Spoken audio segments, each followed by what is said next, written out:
Hola, bienvenido y bienvenida una semana más a Ciclismo Evolutivo.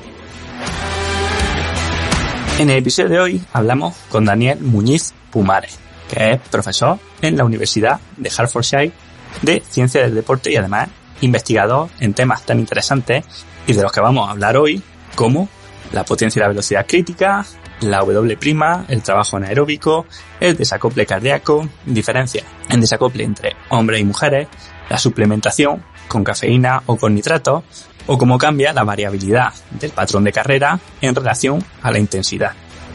La verdad es que creo que ha quedado una entrevista muy interesante.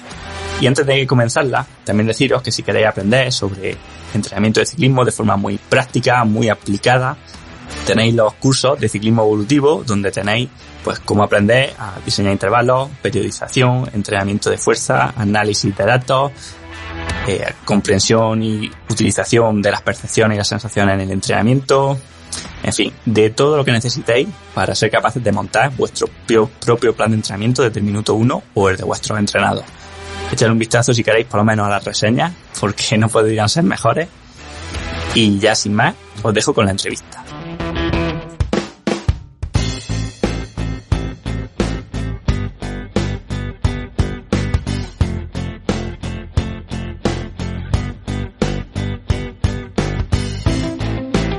Hola Daniel, bienvenido al podcast.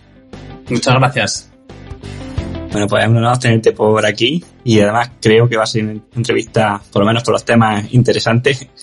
Y antes de nada, pues bueno, me gustaría que te presentase a los oyentes, a quien no te conozca, y un poco que sepan quién es Daniel Muñiz. Pues soy Daniel Muñiz, yo soy de España, emigrado, entonces yo hice Ciencias del Deporte en León y el máster también en León. Y luego me vine a Inglaterra y hice la tesis aquí doctoral en la Universidad de St. Mary's, que está en Londres, y luego llevo ya 6 años trabajando en la Universidad de Hertfordshire, que está justo al norte de Londres, o sea que sigo por Londres de momento. Perfecto, en el capítulo de hoy vamos a hacer un poco una revisión de lo que han sido tus artículos de investigación y un tema que me parece que es muy interesante para empezar, ¿no? Además empezar por quizás lo más, bueno, no, iba a decir lo más complicado, pero en realidad tampoco tiene por qué ser así. Pero bueno, me gustaría preguntarte por el trabajo anaeróbico y también por esta métrica llamada W', ¿no? Esta reserva de energía anaeróbica. Y un poco, bueno, que nos dijeses cómo se puede definir y bueno, en caso de que haya diferencias, pues qué diferencia encuentras entre W' y entre trabajo o capacidad de trabajo anaeróbico. Sí, pues a ver, la W', quizá hay que empezar por la potencia crítica, que si no me equivoco ya lo tocasteis en el podcast, y la potencia crítica se define como la intensidad a la que la fisiología, digamos, es capaz de cumplir o de cumplir con las demandas metabólicas llegando a un estado estable, ¿no? O sea, que se cumple la necesidad metabólica desde con el metabolismo aeróbico. Y la W' es una métrica que se mide en trabajo. Entonces, por ejemplo, si estamos trabajando con ciclistas, pues sería trabajo en julios, o si no en metros, en distancia, con corredores. Y se define como la cantidad de trabajo que se puede completar por encima de la potencia crítica. Y como desde un punto de vista fisiológico, la potencia crítica representa el metabolismo aeróbico, en el momento que vas por encima de la potencia crítica, pues hay diferentes argumentos de que eso significa la capacidad o la cantidad de trabajo que se puede completar con el metabolismo anaeróbico. Pero también es verdad que, o por lo menos mi punto de vista, es que no es tan simple como la capacidad anaeróbica o la cantidad de trabajo anaeróbico. Entonces esto es un poco, digamos, mi definición un poco más personal, pero yo siempre lo defino como la batería, ¿no? La batería de emergencia de la que tiramos de vez en cuando. Entonces, si vamos a intensidades moderadas, pues no tenemos que tirar de la batería de emergencia, pero si forzamos un poco más la máquina, pues tenemos que tirar de esta batería de emergencia. Y la batería, pues es como la batería del móvil. Si la utilizamos mucho y muy rápido, pues se acaba muy rápido y tenemos que dejar de utilizar el móvil. Pues lo mismo, si vamos muy rápido y vamos muy por encima de la potencia crítica, nuestra batería, nuestra W' se gasta muy rápido y tenemos que parar o que frenar o que reducir el ritmo muy rápido. pero si lo utilizamos muy poquito, es decir, vamos justo por encima de la potencia crítica, pues la batería, aunque sea el mismo tamaño, digamos, pero se puede alargar un poquito más. Y eso sería un poco la visión por encima de, o cómo entiendo yo la W'. Y luego estábamos hablando de si es realmente la capacidad anaeróbica, y te decía que sí, que desde un punto de vista fisiológico sí que se sabe que hay el metabolismo anaeróbico está relacionado y desde luego contribuye a explicar la W', pero también hay estudios que si, por ejemplo, ponemos a corredores en condiciones de hipoxia, de poco oxígeno o de mucho oxígeno, si este parámetro fuera exclusivamente anaeróbico, pues no debería ser afectado, no debería modificarse con la cantidad de oxígeno que está disponible. Pero sí que es verdad que se modifica un poquito. Entonces, por eso te digo que yo soy de la opinión de que, desde luego, una parte importante, si quieres, una parte importante de la W' se relaciona con el trabajo anaeróbico, pero es un pero importante que tenemos que recordar. Parece que es un poco más que eso. No es simplemente la capacidad anaeróbica, es un poquito más. Son otras cosas que quizá no me preguntes qué es, porque no sabemos. También se relaciona con el consumo de oxígeno máximo, también se relaciona con otros parámetros, pero no es exclusivamente la capacidad anaeróbica. Bueno, quizás sea simplemente un modelo, ¿no? Porque creo que en otra investigación tú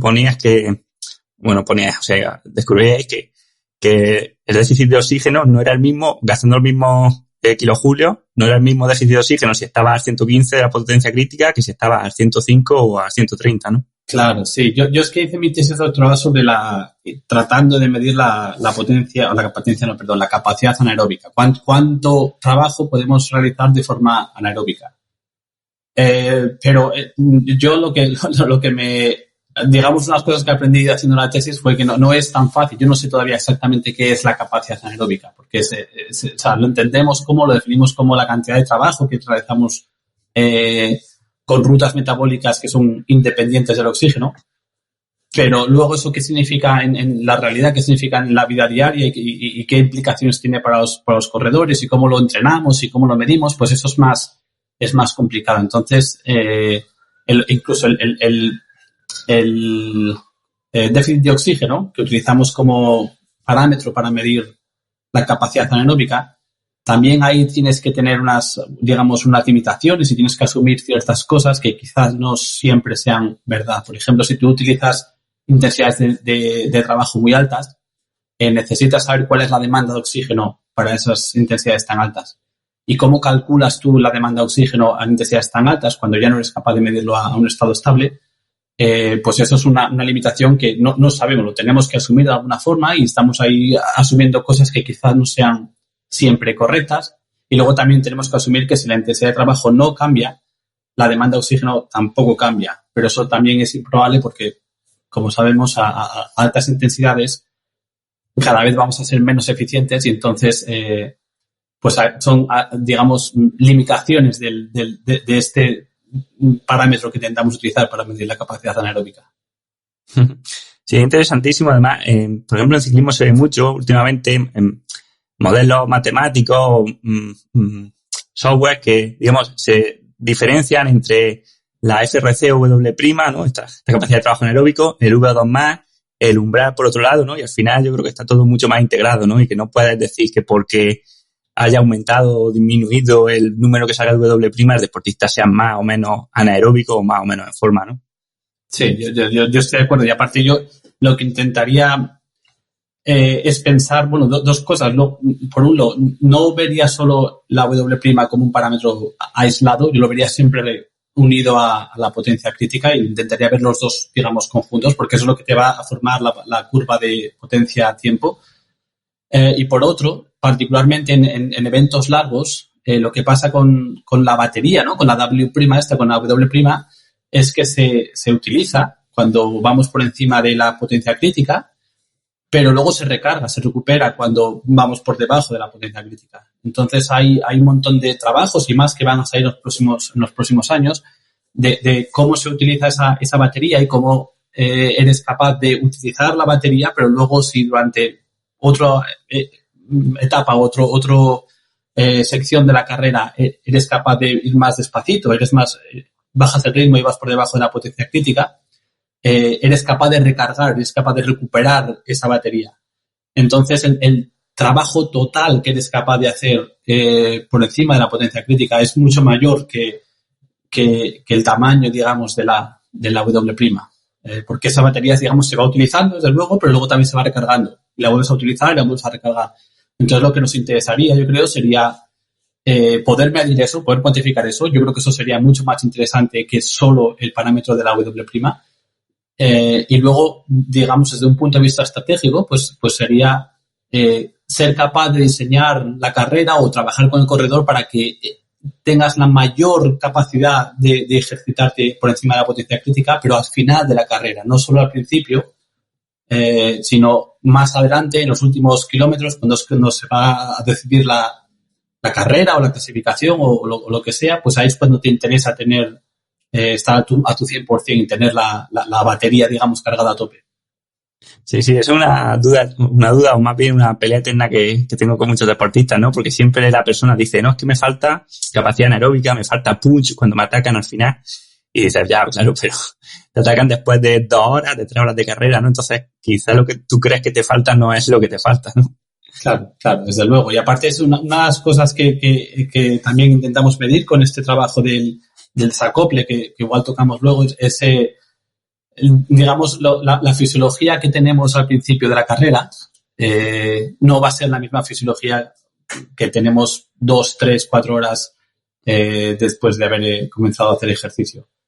Entonces hay que tener en cuenta que son parámetros que están, digamos, vivos, que no son estables y que se van a modificar durante el ejercicio.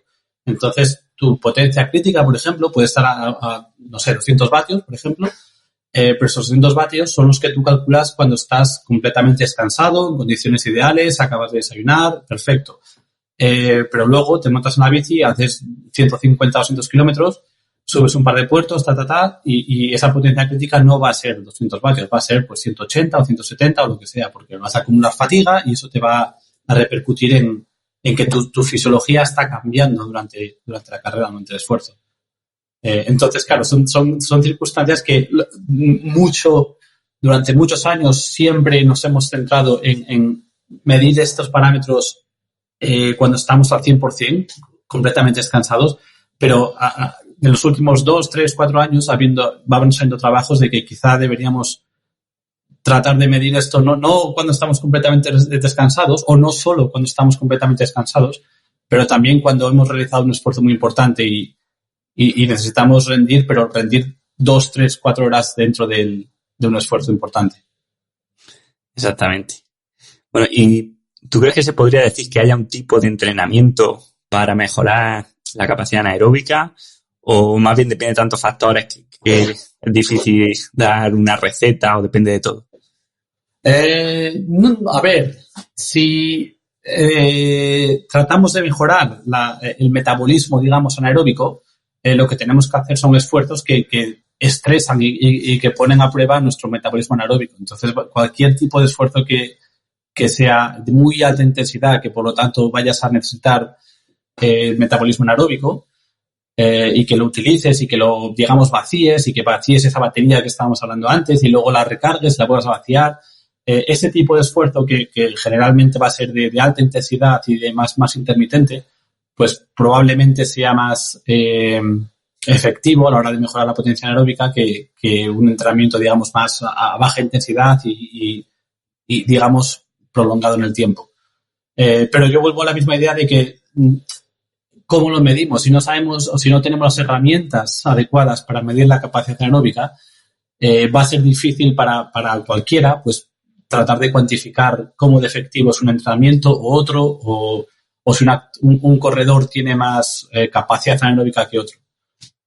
Entonces, para mí todo nos centra en cómo lo medimos. Si lo podemos medir bien, si estamos seguros y somos, digamos, tenemos cierta confianza en los parámetros que estamos midiendo, pues perfecto, podemos realizar estudios. Pero si no tenemos esa confianza, si no podemos medirlo adecuadamente, pues podemos especular aquí y todos tenemos la misma, digamos, la opinión de todos vale lo mismo.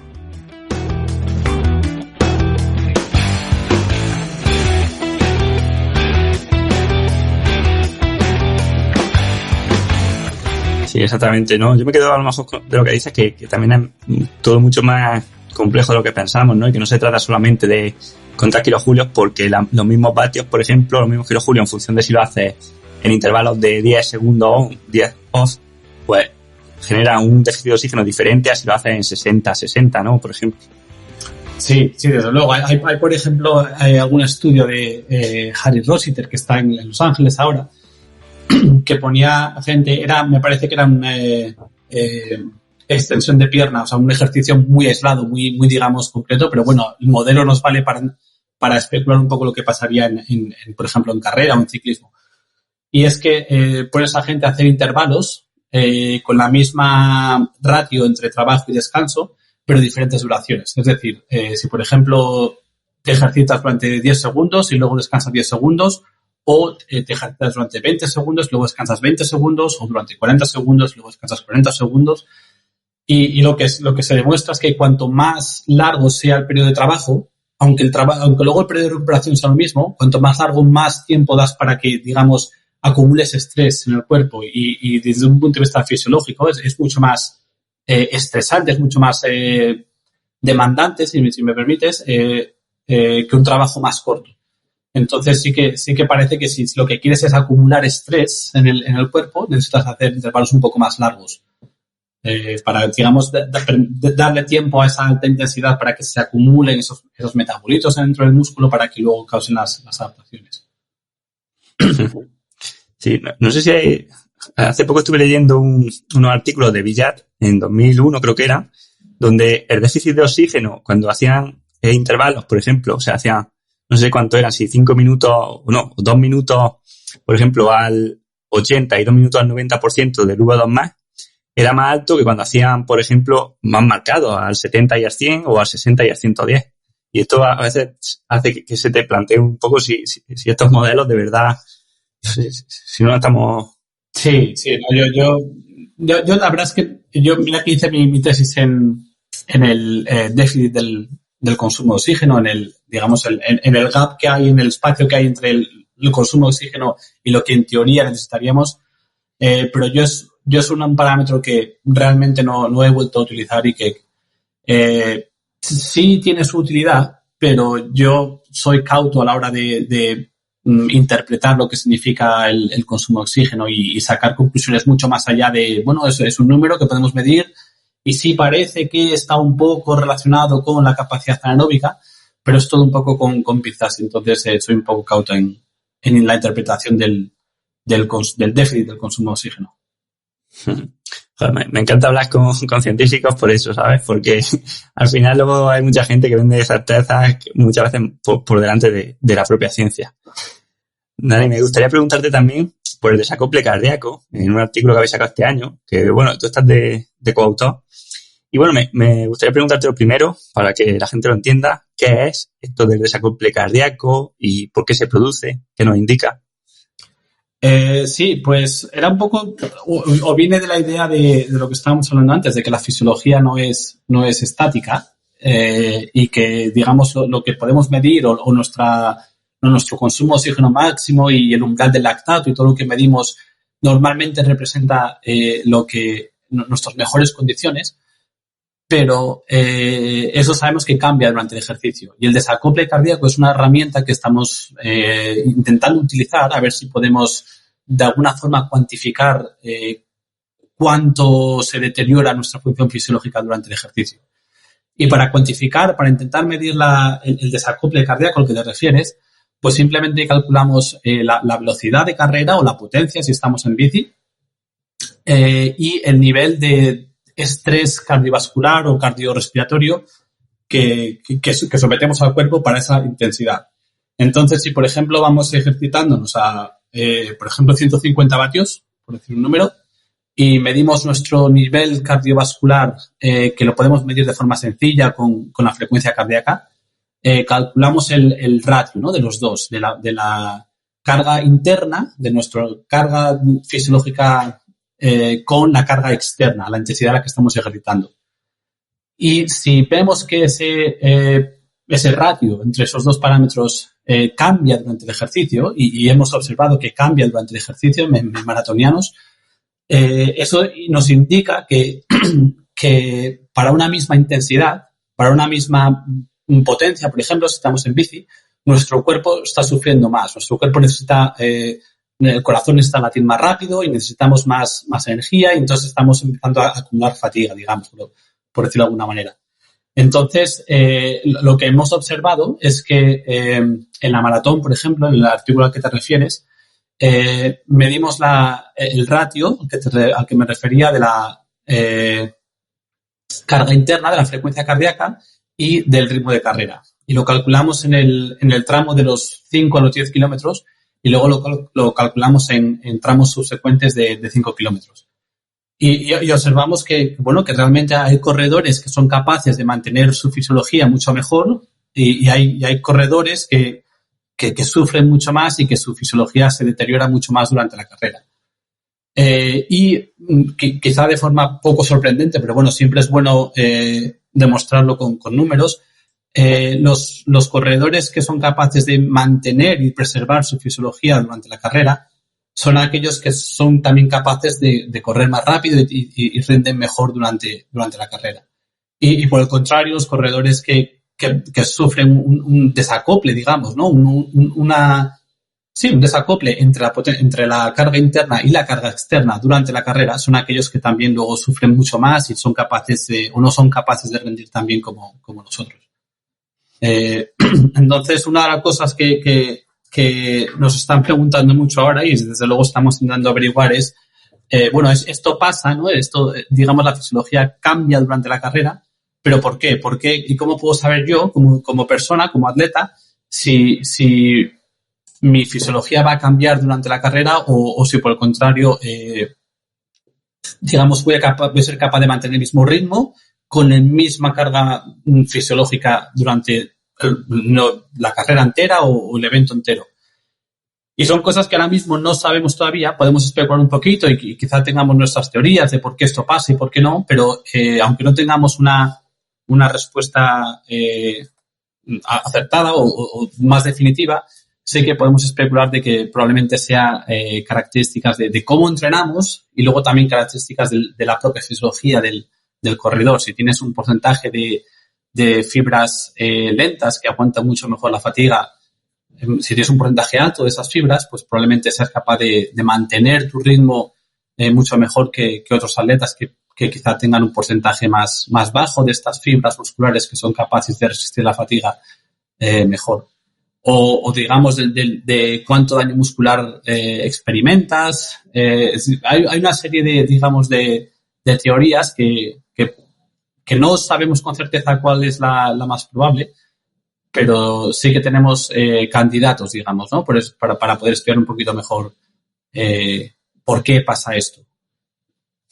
Una cosa que no me queda clara es si cuando en los sujetos que tienen mayor desacople, si son incapaces de mantener el ritmo cuando aparece el desacople o al final de la actividad, o sea, digamos que llegan a un punto crítico de desacople donde tienen que bajar el ritmo, o que todos mantienen el ritmo estable, pero los que tienen más desacople son los de menos nivel. Pues no lo sé. Nosotros lo que observamos fue que los atletas que demostraban menos desacople eran aquellos atletas que completaban la carrera a un porcentaje más alto de su velocidad crítica, que sería el equivalente de la potencia crítica para corredores. ¿Por qué pasa esto? Pues no lo sabemos, la verdad. Sí que es verdad que nuestras, digamos, líneas o lo que estamos pensando es que hay estudios en ciclistas en concreto que ponemos a ejercitar a los corredores durante un par de horas y medimos la potencia crítica antes y después de ejercicio durante 2 horas. Y lo que se observó es que durante esas 2 horas hay un descenso en la potencia crítica y también hay un descenso en el parámetro que hablamos antes, la W'. Entonces, esos 2 parámetros se van a reducir durante un esfuerzo de 2 horas. Y eso se demostró en ciclistas. Es lo que observamos también o lo que creemos que está pasando en corredores de maratón. ¿Y por qué pasa esto? Pues ya te digo, no podemos especular y hay diferentes teorías, pero no tenemos una respuesta definitiva, digamos. Entiendo que esta medición del desacople la hacéis siempre a una velocidad más o menos similar, ¿no? Y me pregunto, ¿tiene sentido hacer estas mediciones del desacople cuando cambia, por ejemplo, la velocidad o cambia la potencia? Porque, por ejemplo, ahora en el mundo del ciclismo también tenemos software que analizan de forma automática esto, pero claro, al principio del entrenamiento va a una potencia, al final va a otra, ¿no? Entonces, quería saber cómo afecta esto, ¿no? Y si en los diferentes dominios de intensidad se producen diferentes desacoples, por tanto, esta división, ¿no? Entre potencia y pulso, o velocidad y pulso, o como se haga, ¿tiene sentido o no? Pues para mí sí tiene sentido, porque incluso aunque, como tú hablas, la potencia a la que tú estás andando en bici durante una etapa larga cambie, lo que estamos calculando es el ratio entre la potencia y digamos el estrés cardiovascular, el estrés cardiorrespiratorio, que medimos a través de la frecuencia cardíaca, que es una métrica bastante sencilla a la que mucha gente tiene acceso. Entonces, sí creo que va a haber desacople independientemente del dominio de la intensidad a la que nos estemos ejercitando. Dicho esto, también creo que probablemente los mayores efectos, el mayor desacople va a ocurrir cuando nos ejercitamos alrededor de o por debajo, por encima de la potencia crítica, que para mí es el umbral más crítico. Entonces, si nos ejercitamos por debajo y por encima, pero cerca de la potencia crítica, yo creo que vamos a ver un desacople mayor que si nos ejercitamos a intensidades más bajas, que ocurren más próximas al primer umbral, el umbral del lactato quizá. Entonces sí creo que es útil, pero desde luego es una pregunta muy válida de cómo podemos realizar esto, porque estás totalmente de acuerdo de que estas mediciones las hemos hecho en un artículo que se publicó en la que la gente se ejercitaba a una intensidad constante, y luego también observamos esto en un grupo muy grande, pero de maratonianos. Y en maratón sabemos que los cambios de velocidad no van a ser muy bruscos. Sí que va a haber, desde luego, cambios de velocidad durante la maratón. No todo el mundo se completa la maratón a la misma velocidad, pero no son cambios de velocidad dramáticos. No vamos corriendo a 8 km por hora y luego pasamos a 15 km por hora y luego vamos a 20 y luego bajamos a 10 otra vez. Pero en el ciclismo sí que es verdad que los cambios de potencia van a ser mucho más marcados. Entonces, es una muy buena pregunta. Yo creo que sí va a ser válido. Yo creo que sí que vamos a poder utilizar durante quizá periodos estables dentro de la carrera. Igual no buscas todos los datos igual buscas periodos de 1 minuto en la que tengas o 2 o 3 minutos en los que tenga una potencia más o menos constante y utilices esos periodos.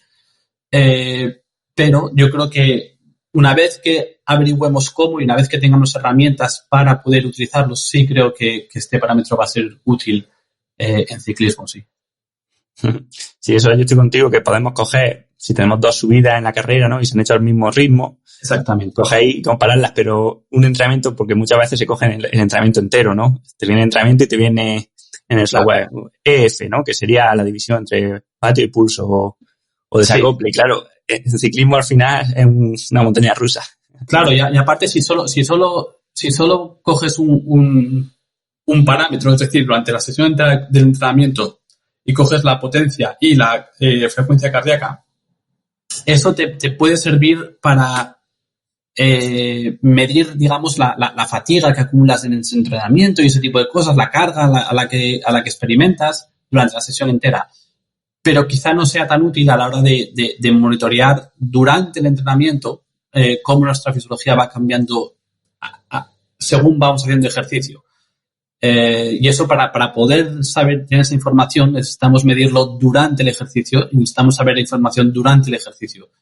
Entonces, por eso digo que quizá no tengamos todavía las herramientas, pero vamos, yo apostaría que dentro de 5 o 10 años sí que va a haber software o algoritmos o no sé exactamente cómo, pero sí que vamos a poder utilizar esta información un poquito mejor.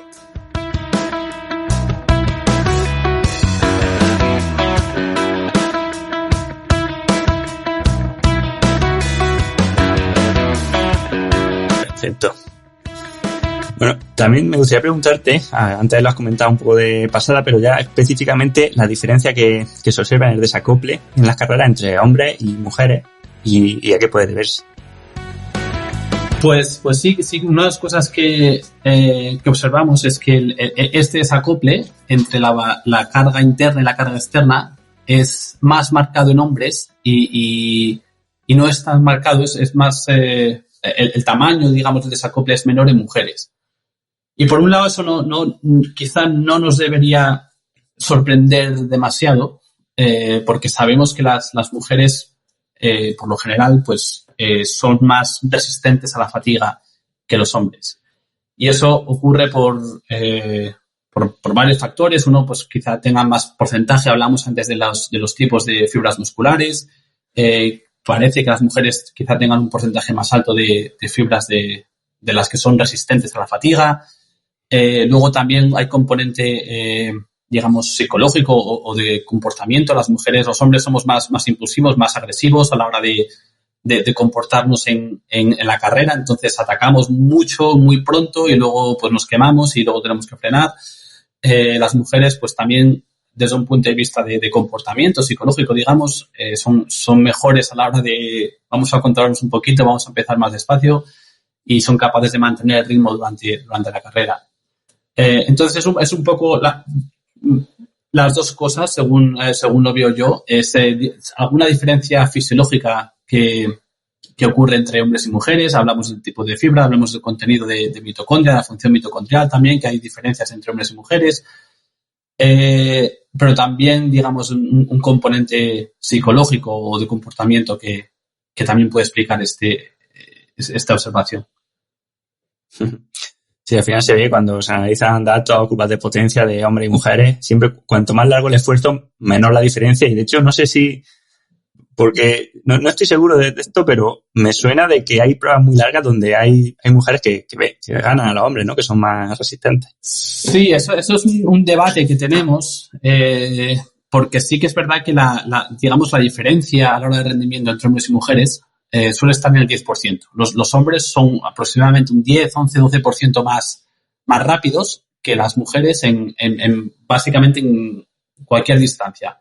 Pero sí que es verdad que a medida que aumentamos la distancia del evento, por ejemplo, en corredores, si vamos a la maratón, a la ultramaratón, las diferencias siguen estando ahí, pero se comprimen un poquito y son del orden del 4 o 5%. Entonces sí que hay, digamos, y luego sí que hay resultados anecdóticos, digamos, de alguna carrera en concreto en la que una mujer en pruebas de ultra endurance, de larga duración, una mujer gana o la mejor mujer es más rápida que el mejor hombre. Entonces hay gente que propone que quizás si dentro de un tiempo, dentro de unos años, si sigue aumentando la participación en estos eventos de las mujeres y si las mujeres siguen entrenando, pues llegará el día en que las mujeres sean más rápidas que los hombres en estas pruebas de larga duración. Yo soy un poco más, no sé, me cuesta un poco más creerlo y yo sí que soy de la idea de que los hombres, por razones puramente fisiológicas, sí que van a seguir siendo superiores a las mujeres, independientemente de la distancia, pero sí que es verdad que las mujeres tienen cualidades que las hacen, o tienen ciertos aspectos de su fisiología que las hacen más resistentes al deterioro de la función fisiológica durante el ejercicio, digamos, a ser capaces de mantener su ritmo durante pruebas de larga duración. Entonces es un poco, no sé si esto contesta la pregunta, pero por un lado sí, sé por dónde vienes y tienes razón de que hay ciertos eventos en los que las mujeres son más rápidas, pero yo creo que por cuestiones fisiológicas los hombres sí que van a de momento seguir siendo superiores en media. Habrá casos puntuales, desde luego, pero a nivel de grupo los hombres van a ser más rápidos que las mujeres. Sí, yo creo que has respondido perfectamente a la pregunta que teníamos. Y ahora, cambiando un poco de tercio, has publicado también mucho sobre la suplementación, en especial algún artículo últimamente sobre la cafeína y los nitratos. Son dos suplementos que, bueno, están a la orden del día, sobre todo la cafeína. No necesita presentación.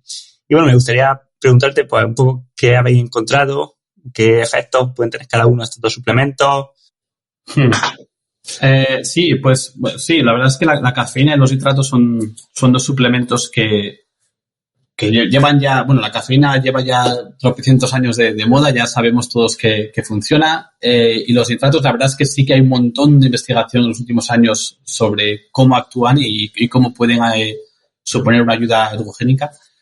Y nosotros realizamos hace 4 o 5 años un estudio en el que les dábamos a un grupo de atletas, eran chicas, la dosis recomendada, digamos, de cafeína y de nitratos. Y la razón, o digamos nuestro pensamiento, es que el proceso o la forma de acción de la cafeína y los nitratos son complementarios o podrían ser complementarios.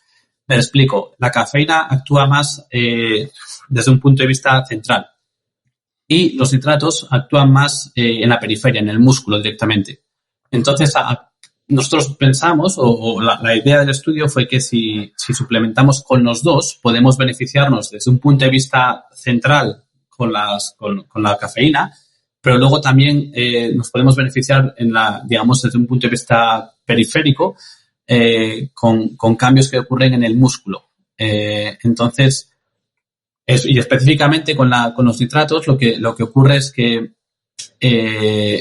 se reduce la cantidad de oxígeno que necesitamos para completar cierta intensidad de trabajo. Entonces, nos volvemos más eficientes. Y lo que observamos es que con la cafeína sí que se observaban mejoras en el rendimiento, pero en este estudio en concreto, no observamos ese digamos, añadido con los nitratos. Y parte de lo que pensamos que puede explicar estos resultados es que los nitratos parece ser que son más efectivos en aquellos atletas que no son de primer nivel. Entonces, los nitratos, por lo que sabemos, son más efectivos en atletas que son de un nivel medio, que son, digamos, más, pues que compiten de vez en cuando, que hacen sus competiciones, pero no son a primer nivel, no son de primer orden mundial. Y si tratamos con atletas que tienen un nivel físico muy, muy alto y están en plena forma, pues los nitratos parece ser que no son siempre tan efectivos y quizás tengamos que dar una dosis un poco más alta o tengamos que hacer ciertas modificaciones. Entonces, yo lo que recomendaría es que, bueno, como siempre, la verdad, todos estos suplementos son para suplementar, o sea, nunca van a reemplazar el entrenamiento. Eso es lo primero. Y luego lo segundo es que si alguno de los oyentes quiere probar, yo siempre recomiendo que se pruebe durante el entrenamiento y que nos aseguremos de lo que estamos tomando y que estemos seguros de que lo que vamos a tomar no nos va a causar ningún efecto negativo. Y luego, si aún así queremos probarlo, pues probarlo durante el entrenamiento. Nunca lo pruebes en el día grande, en el día de la carrera importante. No vaya a ser que no funcione, no vaya a ser que te sienta mal, no vaya a ser que tengas algún problema. Entonces, siempre probarlo durante el entrenamiento. Y luego, si funciona, si vemos resultados positivos, pues ya se puede probar durante la carrera. Sí, el tema de los nitratos, a mí siempre me ha llamado la atención y tengo una relación ahí de amor-odio, y te lo digo porque, mira, no sé, nunca lo he entendido bien quizá, pero, a ver, aquí en España hace poco que se ha visto, ¿no?, muchas veces los problemas del exceso de nitrato en el Mar Menor y así, y sabemos que la comida que estamos ingiriendo lleva un montón de nitratos, ¿no? No solamente la remolacha, ¿no?, sino las lechugas, zanahorias, en fin, cualquier producto, ¿no?, de la tierra. Entonces, siempre me ha extrañado que tomando nosotros tanta cantidad de nitratos, dosis que estarán por encima de lo que obtendríamos en la naturaleza, sea beneficioso. Y por otro lado, incluso yo no me he atrevido muchas veces a mandarlo a los deportistas porque también pienso que el nitrato, al ser un fertilizante, no sé si puede generar un cambio, una disbiosis dentro de la flora bacteriana, ¿no?, de la microbiota, y que a la larga sea peor. Entonces, yo creo que, no sé, nunca me he atrevido con eso. Me parece que tienen muchos efectos que pueden ser secundarios y que quizás no estamos teniendo en cuenta. No sé qué te parece. Sí, sé que no estoy al tanto de la literatura al 100%, pero sí que sé que hay estudios que están relacionando la microbiota que tenemos en la boca, por ejemplo, en el intestino, y si realmente los nitratos ofrecen esta ayuda ergogénica. Pero desde luego sí, yo es que yo nunca o casi nunca recomendaría los suplementos en general.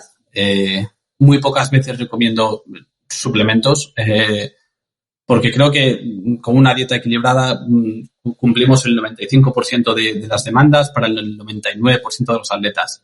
Si estamos trabajando con atletas de primerísimo nivel para una competición muy concreta, que realmente buscamos optimizar el rendimiento al 100%, pues entonces, vale, sí, podemos estudiar un poco qué estrategia podemos emplear, pero yo sí soy de la idea de que, un poco como tú, yo creo que los suplementos son para suplementar en casos concretos, pero que en la mayoría de los casos y para la mayoría de los atletas y de las personas no es necesario tomar digamos, o comprar un suplemento específico, sino con una dieta podemos, cumplir de sobra las necesidades de la mayoría de nosotros.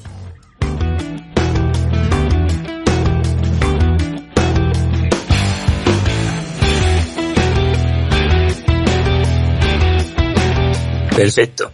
Y bueno, mi última pregunta es sobre un tema del que hablo en el podcast, ¿no? Y la verdad que me interesa muchísimo, como te decía, aunque bueno, vamos a tratar de presentarlo porque al final aquí hay mucho que rascar y daría seguramente para 2 podcasts más.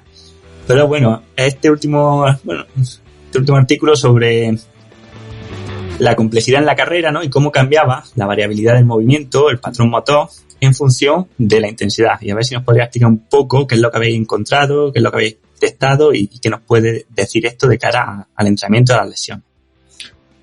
Pues sí, es un tema que estamos tocando y lo que, un poco por contexto, digamos, para poner a los oyentes en escena, esta potencia crítica de la que estábamos hablando antes, sí que se observó que cuando hacemos ejercicios de fuerza, es decir, que intentamos hacer un ejercicio isométrico en el que no hay movimiento, pero sí que aplicamos fuerza, si miramos el trazo de la fuerza durante una contracción de 5, 6, 7 segundos, ese trazo no es completamente plano. Sube y baja e intentamos mantener un target, un objetivo de, por ejemplo, 100 newtons, por ejemplo, pero en realidad la potencia que nosotros ejercemos no es exactamente 100 newtons, pues varía entre 99 y 101 y luego baja a 98 y luego sube a 103 y así. Entonces, si medimos la media, sí que estamos muy cerca de ese objetivo, pero no estamos todo el tiempo en ese objetivo. Y una de las formas de analizar ese trazo, digamos, es con estos parámetros de complejidad, ¿no? De los fractales y de la entropía. Y lo que se observó es que el trazo de la fuerza varía según nos ejercitemos o según esas contracciones sean por encima o por debajo de la potencia crítica o de la fuerza crítica. Entonces, eso se observó en un movimiento que era el deck, la extensión de la pierna, que son movimientos muy aislados y que son muy buenos para estudiar, pero luego no sabemos hasta qué punto esto se puede trasladar a movimientos más globales, ¿no? Como la carrera o la bici.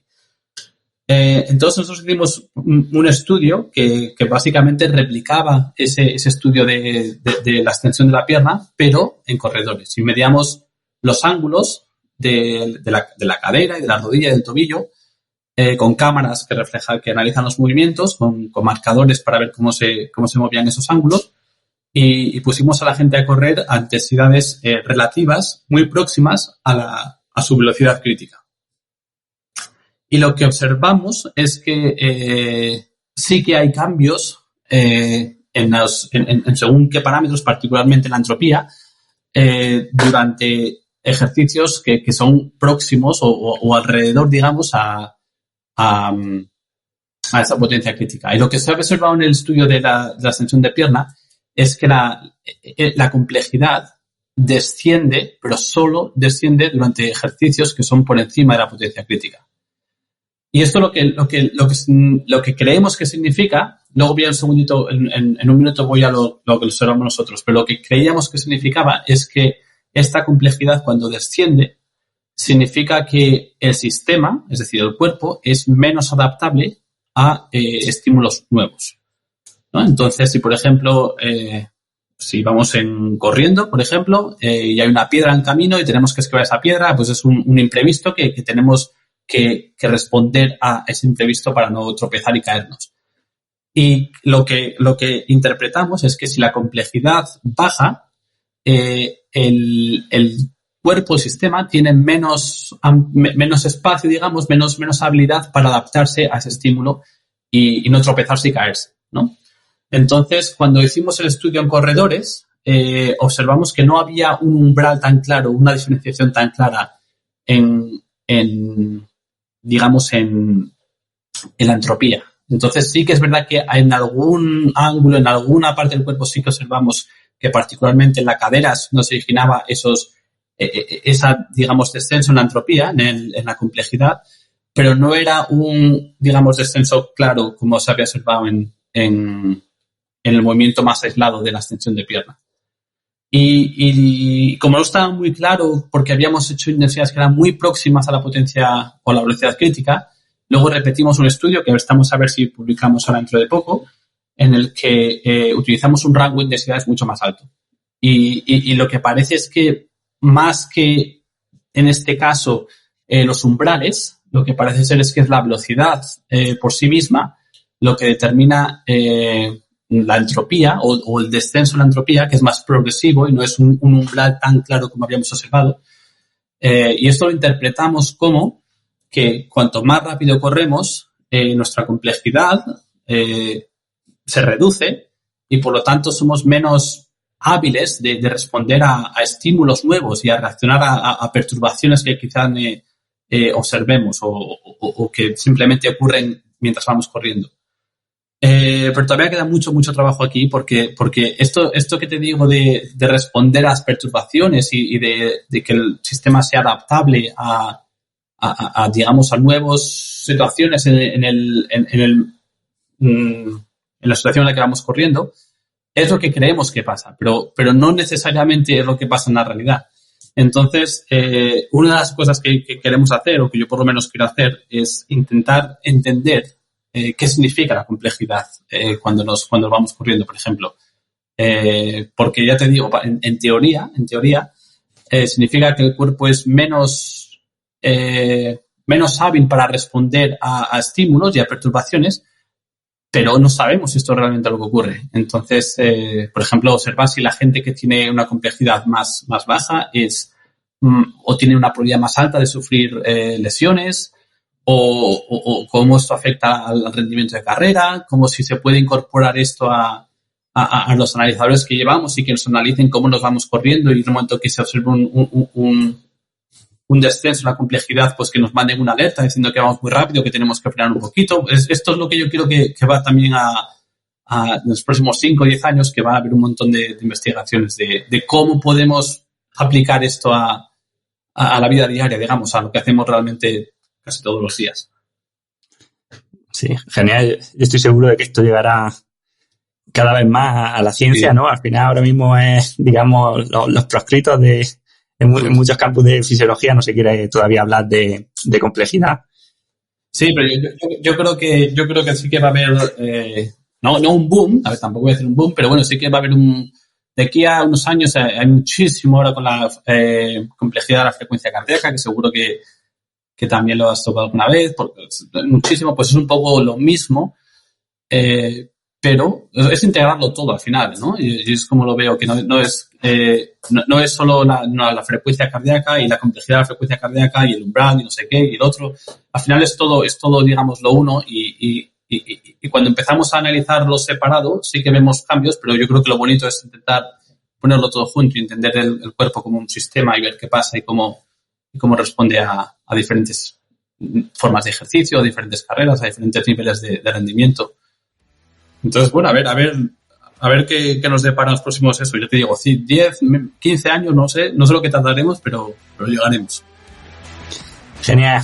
Pues, bueno, yo creo, Dani, que lo vamos a dejar aquí, ya para los oyentes.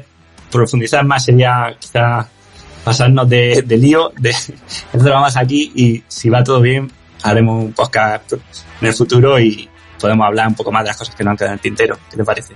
Perfecto, sí, siempre me invites, aquí estaré. Genial, pues muchísimas gracias, Daniel. Venga, gracias a ti, un saludo.